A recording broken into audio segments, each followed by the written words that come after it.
talking about this program then, from a construction and a design and build perspective, what is the very first thing all you guys do? So what do you mean? You see a site come on, it's got consent, and you've bought it. What is the very first thing in your program? Well, if it's already got an existing building on site, it'd be all about disconnections and making safe ready for, contamination like asbestos removal, ready for demolition. Because you kind of like when you do a conversion, your stage one is all a strip out phase. Probably you probably got a strip out phase, whilst then you've got the main piece of works. It's the same with new build. You've got the enabling phase, then you've got the main piece, the main works. That like they're kind of two separate things in one. From a design perspective, I'd say the first thing we do if we just bought something, because this has happened to us so many times, where digital surveys aren't always accurate, particularly when things are hidden behind suspended ceilings and cavity walls and things like that. We'd want to make sure that the designs that we're going to start doing all the schematics to are accurate. So go in, take all the sense check dims, do some exposing work, and make sure those steels are actually there as we thought they would be. Like get the schematics as accurate as possible, then that allows the regs to actually start. Because the amount of times we've done regs and it's like, oh, actually that wall isn't there, or that steel is actually 200 mil higher or over in this direction, causes a ball ache later.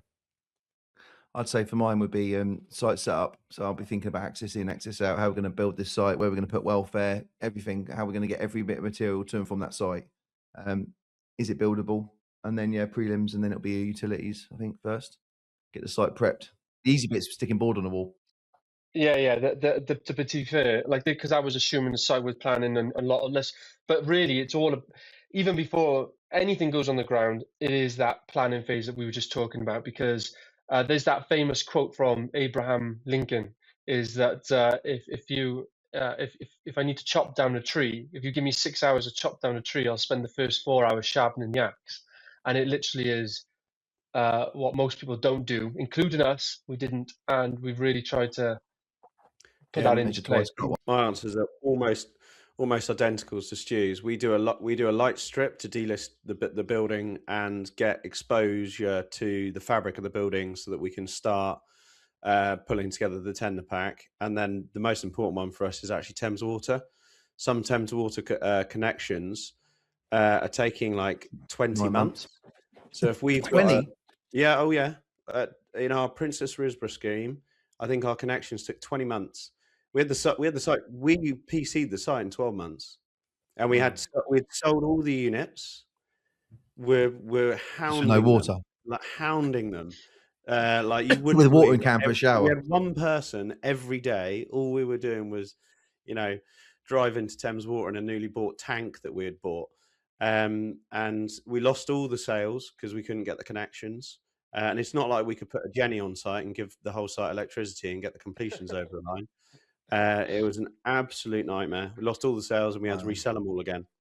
Do you know what we got that issue now is we've got a 20 mixed housing and apartment development site.